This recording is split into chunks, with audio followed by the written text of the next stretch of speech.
Aquest edifici sembla d'un altre planeta.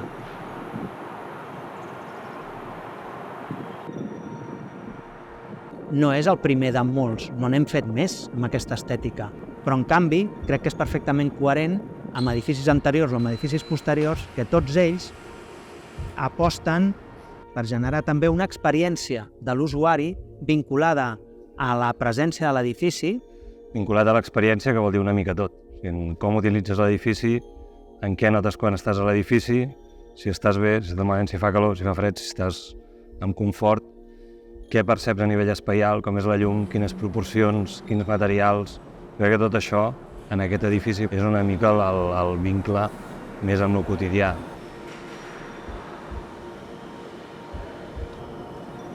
A nosaltres potser el que més ens satisfà és estar en un espai intermig no climatitzat, que ara és primavera i estem perfecte, però a l'hivern també hi pots estar, a l'estiu també hi pots estar, i d'alguna manera la barrera de què és dintre, què és fora, doncs es desdibuixa, i la idea d'eficiència, la idea de confort tèrmic, es torna en una experiència arquitectònica bonica, no? Diguéssim, aquesta seqüència d'espais, aquesta vivència d'això, el fet que l'edifici s'obri completament, quasi que al final ens pesa més que els números. Jo crec que és aquesta mirada com de que tot el que fem està buscant una experiència concreta que pot ser molt exultant o pot ser molt discreta, senzillament de que la vius, senti i ja està.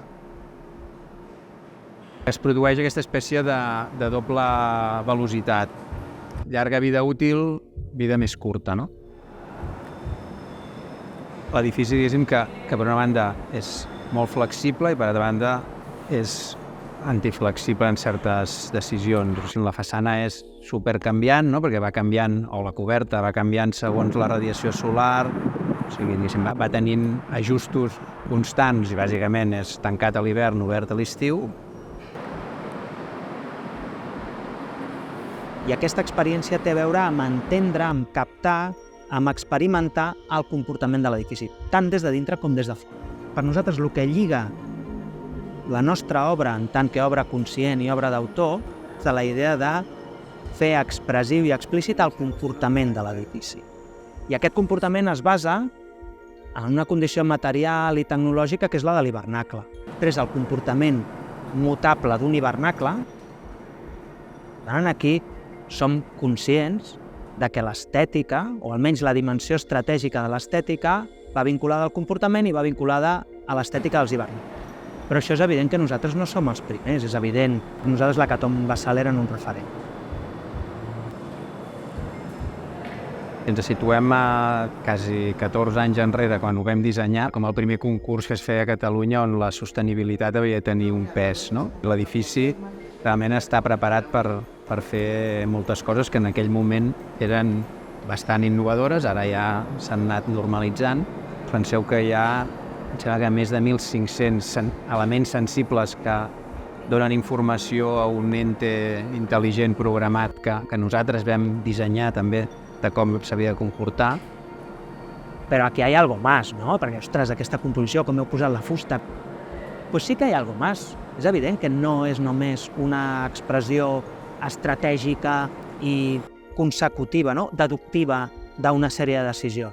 Hi ha alguna més, clar que hi ha alguna més. Ara, aquest alguna més és explicable, és extrapolable, jo ho veig difícil, perquè aquest alguna més té a veure amb un procés de despatx, de debat, de proves 1000, perquè darrere d'un gran conjunt de decisions estratègiques com té aquest edifici hi ha infinitat d'expressions compositives i estètiques. Quan estem al despatx, la nostra mirada és una mica més dirigida, o sigui, sabem el que busquem i mirem una mica sempre en una direcció semblant.